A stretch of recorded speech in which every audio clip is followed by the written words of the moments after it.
好因为我们之前提到所谓疾病跟身心症状的爆发，来自负面能量的压抑、累积、扭曲、变形，还记得吗？好，那负面能量为什么会压抑、累积、扭曲、变形？各位，因为常常你累积负面能量的对象，常常让你最讨厌的人，也许就是你最亲近的人。常常你最恨的人，也是你最爱的人。常常你最觉得受不了的人，可能也是你最依赖的对象。好，所以比如说我常常在辅导很多的学员，常会提到每次想到某某人不好的事情或是他做了一件让你愤怒的事情，那你可能会因为几个部分把它压抑下去的。第一个，你想到了你的宗教修行，然后你觉得你不应该有愤怒心，不应该有嗔恨心，你不应该有这样的负面情绪。各位，你压下去了没有？你压下去了，这是第一个。第二个，你可能想到了这个人今天做一件让你很生气的事，可是你又觉得也不能怪他啦，有没有？好，你过度的滥用你的同理心，好像也不是他的错，他也不是愿意这样子，他之所以没有办法给你爱，是因为他之前他的爸爸妈妈也没有爱过他。各位，你太快的用你的理性来压抑你的情绪了，你把你的情绪合理化了，甚至为整件事情为对方找了一个合理的借口。再来，你可能会想到，他这一次这样对我，可是之前他也帮助过我他之前也对我很好好，你所有的对这个人的愤怒跟生气，你可能会用之前他对你的好，他对你的照顾，或是你还得必须依赖他的这件事情，把你的情绪把它压下去了。各位仔细听哦，所以你从来没有容许你的情绪完整的去感受，完整的去面对，甚至完整的去表达，因为你常常把它收掉，把它对冲掉。好，那我要说的是，很多的疾病都是负面情绪的压抑，因为你们没有做到一码归一码。比如说爸爸妈妈从小把你养大，对你恩重如山，没有错吗？他可能把你视为比他的命还要重要。好，那后来爸爸妈妈可能很关心你的婚姻，于是自己做主，把你嫁给了他们认为的比较有钱的人可能是马桶小开啦什么之类的啦。那个当艺人的不好，马桶小开比较好。好，比如说各位，那你可能一方面第一个很愤怒很生气，我的终身幸福怎么能由我的父母决定呢？可是各位，你还来不及处理完你的愤怒，你可能又会很善体人意的说，反正父母亲从小这么爱我，他们这么照顾我，所以我还是不要对他们发脾气算了。各位，这样对不对？错。按照刚才一码归一码，你要怎样表达愤怒？誓死抗争。因为不是你要的婚姻，你不应该听任何人的，不论这个人对你是不是恩重如山。各位，这是两件事，恩重如山有另外的报答方式。这样各位完全听懂我的意思吗？你不能因为这个人对你恩重如山，但是他做了一件事情，你觉得很愤怒很生气，让你觉得完全不对的事情，可是你把两件事情做对冲跟抵消。各位，如果你这样处理事情，你一定会破病，因为你的愤怒负面情绪绝对没有办法处理。你应该要表达你的愤怒，告诉你父母亲，我的婚姻由我自己决定，或是我的生活作息，我要做什么不做什么由我决定。你们再怎么爱我，再怎么照顾我，这是另外一件事，这是另外一件事。各位，这个东西你们一定要学会，因为智慧乃斩断痛苦的良方，智慧乃斩断烦恼的利剑。大多数的人都会算的，用这一笔账抵那一笔账。各位，情绪不能这样被抵掉，听懂了没有？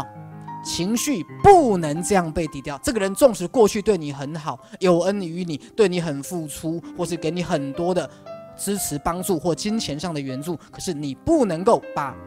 后来你对他的很多的愤怒，或者后来很多的人的压抑跟委屈，把它压下去，要一码归一码。因为你必须容许你的情绪走完他自己的道路，任何的情绪去表达、面对、沟通、去诠释，最后一定会回到爱。你不要擅自做主，到底收赢呀，他收掉。各位了解我的意思吗？你不可以这样做，不可以这样做，因为当你这样做的时候，你不断的压抑所有你的负面情绪，变得你对所有你亲近的人，你的负面情绪起不来。你对于所有为你付出的人、爱你的人、曾经对你好的人，你没有办法对他起负面的情绪，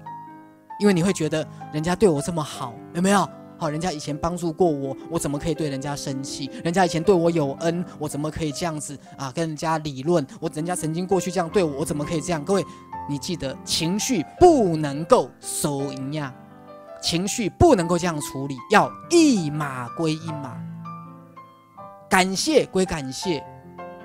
我们对人的受人点滴，报以泉涌，没有错。人要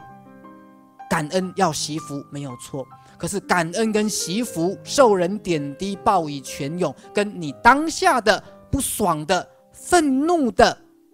受委屈的那个情绪要怎么样走完？要走完，走完那个情绪了，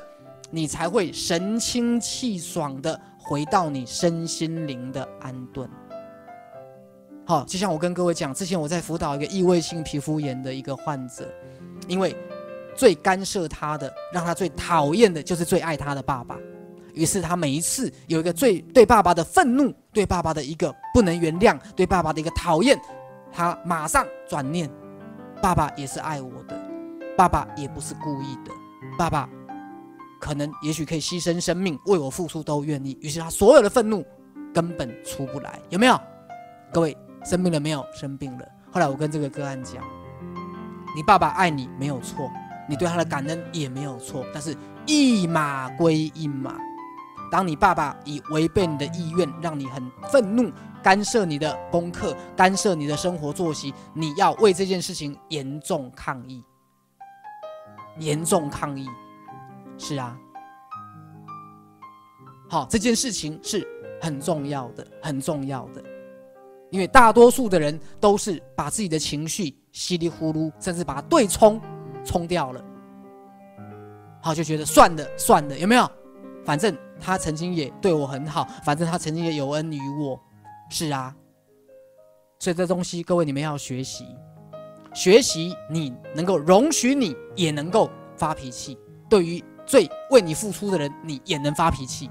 对于对你最好的人你也能对他发脾气。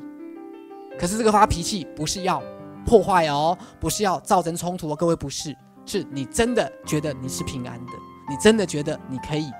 展现你自己，而且真的发完脾气了，也许你会明白，自己好像太冲动了一点，或是当负面情绪体验完了，他一定会回到爱，因为他表达出来了，才有机会去澄清，才有机会去达到更深的一个交流。各位了解吗？所以在我们这里的赛斯家族是我们不怕起冲突，因为我们背后有更深的那一份爱，更深的那份爱。当他能够这样做的时候，表示什么？那个是更健康的人。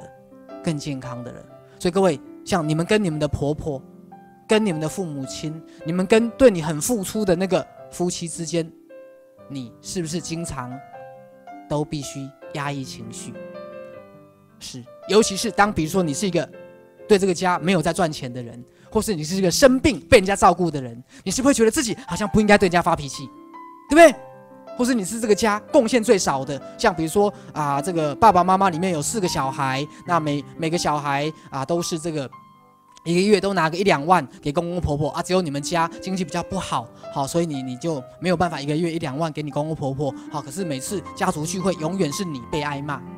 那你就会觉得算了啦，好，反正我也没有拿钱回来被骂就算了，各位对不对？不对，你要争取你自己的同等的被尊重，你没有拿钱回去，那是一码归另外一码，了解吗？一码归另外一码，但是你会怕我有跟他发完脾气了，他就说那大家一视同仁了，你1、2万拿回来说好啊，等赚到钱再说我不是不拿各位听懂没有？是好，你不要因为这样子，因为人为什么害怕表达负面情绪？怕人家生气，怕招来不好的后果，怕有损形象，好，怕因为这样子，好，本来还可以这样子闷着头这个就过了，现在人家可能要跟你计较了，对不对？各位，把恐惧拿掉，把恐惧拿掉。当你能自由自在的去展现你的情绪各位，你展现，人家可不可以展现？也可以好，搞不好那时候你婆婆就会跟你说，哎呀，某某人婆婆也知道啦，每次回来都是叫你做家事啦那好像让你觉得说，因为你拿的钱每次都不够多，说每次都叫你其实我要跟你解释就婆婆要跟你解释啦其实婆婆不是那个意思有时候婆婆叫你是叫给其他人看的，因为其他人都有拿钱回来，他们觉得不平衡所以偶尔过年那一天我就故意叫你多做一点事，让人家觉得哎呀，不要紧的，阿姨都较无钱就回来就加减倒走，所以咱慢慢带计搞其实婆婆是为了安抚其他的兄弟姐妹的不舒服。各位，你不讲出来，你永远觉得婆婆在歧视你，搞不好人家是替你在做人。你听懂我在说什么吗？对不对？因为婆婆说因为大家要订婚刚伊不爱讲想听恁这房啦，是安怎大房、2房、3房。1个月了1、2万恁第4房就免，恁来说因为婆婆讲有啊，当年过年我拢遐物起来斗3工，你无看你拢困到几点，我拢遐物起来扫涂骹，婆婆就要做给他们看，做给他们看，表示说他没有偏心于你们这一房。可是你可能就会觉得说，哎呀，就是这样啦，没有拿钱回家就要做奴才啦，每次过年回去就要给人家做贱啦，然后这样子就是没有付钱的，就是比较不重用啦，干嘛的啦，各位，这样听懂了没有？像我也有一个学员来跟我讲他说他有一种痛苦因为之前他理财理得不好然后好像就是担心将来女儿出嫁没有嫁妆，因为他知道自己家里没有钱不多了嘛，所以后来就跟女儿说，那你每个月赚钱要拿1万块回家女儿就很生气，为什么人家不用可是妈妈的心意是什么？因为妈妈今天无能，将来不可能给你很多嫁妆，那妈妈现在强迫帮你储蓄，未来你结婚的时候，我会把所有你的钱都给你当嫁妆。其实妈妈是这个用心，各位这样了解吗？所以很多时候你们的真实情绪没有出来，就没有真正的真心的交流。所以如果一个人永远没有脾气，各位你也没有办法看到他的真面目啦。我说真面目是真性情啦，没有办法感受到一个人真性情。你安怎了，你就不知道他当时什么啥欢喜，什么时阵不欢喜，你永远不会知道，你永远无法跟他达成真正的沟通。各位，这是不对的，这是不对的。所以有时候情绪的表达，它必须要遵循着这个一码归一码这样的一个东西。恩归恩，仇归仇，算完仇再来算恩，都可以，都可以。情绪总是会神清气爽的回到他自己。